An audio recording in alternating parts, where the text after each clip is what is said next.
आज हम बात करेंगे एसआईआर की। एसआईआर जो देश के कई सारे स्टेट्स में चल रहा है और काफ़ी आम लोग कंफ्यूज हो कि ये एसआईआर होता क्या है। तो आज मैं बताने की कोशिश करूंगा कि एसआईआर का मतलब क्या होता है, ये कैसे वर्क करता है एक आसान शब्दों में। वैसे तो इसका फुल फॉर्म होता है स्पेशल इंटेंसिव रिवीजन। सिंपल भाषा में कहें तो ये इलेक्शन कमीशन का एक मेगा क्लीन अप ड्राइव है या सफाई अभियान भी इसे कह सकते हैं। जब वोटर लिस्ट काफ़ी पुरानी हो जाती है तो इसमें गलतियां बढ़ जाती, तब इलेक्शन कमीशन घर घर जाकर पुराने डेटा को वेरीफाई करता है। ये जो वेरीफाई करता है इसे ही एसआईआर या स्पेशल इंटेंसिव रिवीजन कहते हैं। एसआईआर की ज़रूरत क्यों पड़ती है? एक सवाल हमेशा दिमाग में उठता है कि नॉर्मल अपडेट तो हर साल ही किया जाता है, पर ये स्पेशल क्यों है? इसके 3 बड़े रीज़न हैं। सबसे पहला रीज़न जो है वो माइग्रेशन। आजकल जब लोग काम करने के सिलसिले में एक सिटी से दूसरे सिटी में जाते हैं तो इस वजह से उनका नाम दो जगह पर वोटर लिस्ट में हो जाता है। एसआईआर इसे फिक्स करता है, एसआईआर इसको हटाता है एक जगह से। दूसरा रीजन, कई बार ऐसे लोगों के नाम लिस्ट में रह जाते हैं जो इस दुनिया में नहीं है, तो इसे हटाना जरूरी हो जाता है ताकि एक वोटिंग जो है वो सही तरीके से हो। और तीसरा रीजन है डुप्लीकेट या घोस्ट वोटर जिसको कहते हैं, यानी कि फेक एंट्री हो जाती है बहुत जगह। एक इंसान का नाम और उसके आईडीज एक से ज्यादा हो जाती है, तो उसको हटाने वाला जो सिस्टम है एसआईआर उस डबल नाम को हटाने के सिस्टम में ये काम कैसे करता है? बूथ लेवल ऑफिसर वो आपके घर आते हैं, वो एक ई न्यूमरेशन फॉर्म लेकर आते हैं, आपके डॉक्यूमेंट्स वेरीफाई करते हैं। अगर आप वहां रहते हैं तो नाम रहेगा, अगर नहीं उसे अपडेट या डिलीट किया जाता है। ये सिस्टम बिहार से शुरू हुआ था और अब 2026 के इलेक्शन के लिए उत्तर प्रदेश, वेस्ट बंगाल और बाकी अलग स्टेट्स में बड़े लेवल पे इसे किया जा रहा है। कुछ चीजें जो आपको पता होनी चाहिए, इस बार ये काम डिजिटल हो गया है। ईसीनेट नाम का एक प्लेटफॉर्म है, उसको यूज़ किया जा रहा है, जहां पर 150 करोड़ से ज़्यादा डॉक्यूमेंट्स को डिजिटाइज कर दिया गया है।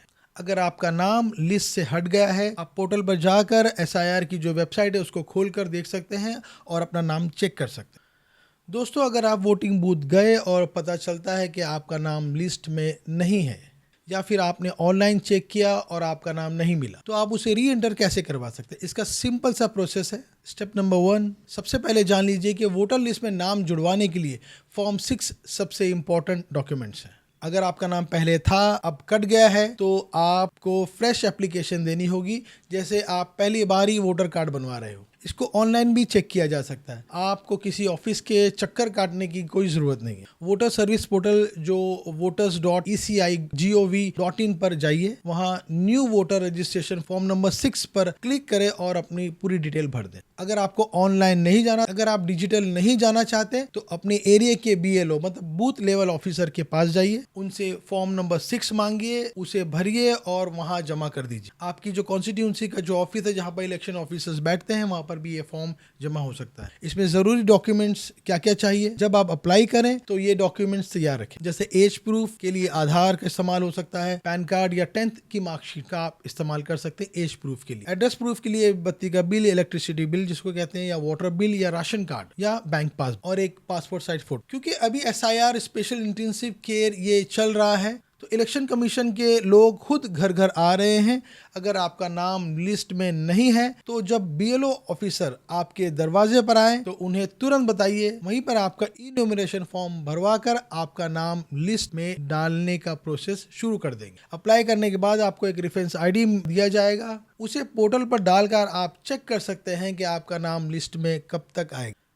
फाइनल वोटर लिस्ट आने का इंतजार मत कीजिए, अपने पोर्टल पर जाकर चेक कीजिए। अब बात करते हैं मैपिंग की। आपने गूगल मैप तो यूज किया ही होगा, इलेक्शन कमीशन भी वही कर रहा है पर थोड़ा अलग लेवल। सिंपल भाषा में अगर मैं कहूँ तो मैपिंग का मतलब होता है कि हर वोटर के घर को उसके पोलिंग स्टेशन के साथ डिजिटल मैप से कनेक्ट करना। पहले ये सब पेपर पर होता था, पर अब GIS मतलब ज्योग्राफिक इंफॉर्मेशन सिस्टम यूज हो रहा है। इसका मतलब है कि इलेक्शन कमीशन के पास आपके एरिया का एक डिजिटल स्केच, जिसको नजरी नक्शा भी कहते हैं, वो भी होगा। इसका क्या पर्पस है, ये क्यों किया जा रहा है? इसका मेन रीजन है 3 बड़े प्रॉब्लम को सॉल्व करना। जैसे डुप्लीकेट वोटर, मैपिंग से पता चल जाता है कि अगर एक ही घर के एड्रेस पर 50 लोग रजिस्टर है तो सिस्टम इमीडिएटली अलर्ट दे देता है। कई बार आपका बूथ आपके घर के 5 किलोमीटर दूर होता है, जबकि बिल्कुल पास वाली गली में एक और बूथ है। मैपिंग से इलेक्शन कमीशन ये मेक श्योर करेगा कि आपको आपके पास वाला बूथ ही मिले, ताकि आपको दूर जाना ना पड़े। इस बार 2002 की वोटर लिस्ट को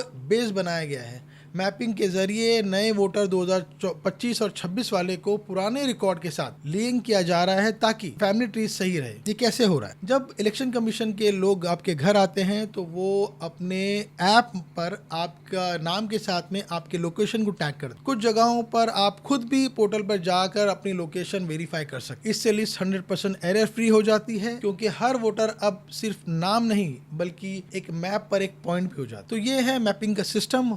होप आपको मैपिंग के बारे में पता चल गया। हम उम्मीद करते हैं कि SIR सिस्टम या कोई और भी सिस्टम जो गवर्नमेंट लाती है वो सिटीज़न के लिए हो, सिटीज़न को उसको बेनिफिट मिले और आसानी से सब ये काम हो जाए और जिस मकसद के लिए लाया गया, जिस फेयर मकसद के लिए लाया गया वही पूरा हो। तो उम्मीद है आपको हमारा ये इंफॉर्मेटिव वीडियो पसंद आया होगा। नेक्स्ट वीडियो में हम किसी नेक्स्ट टॉपिक के साथ, किसी नए बात के साथ फिर आपके सामने हाजिर होंगे। तब तक के लिए अपना ख्याल रखिए। Thank you very much.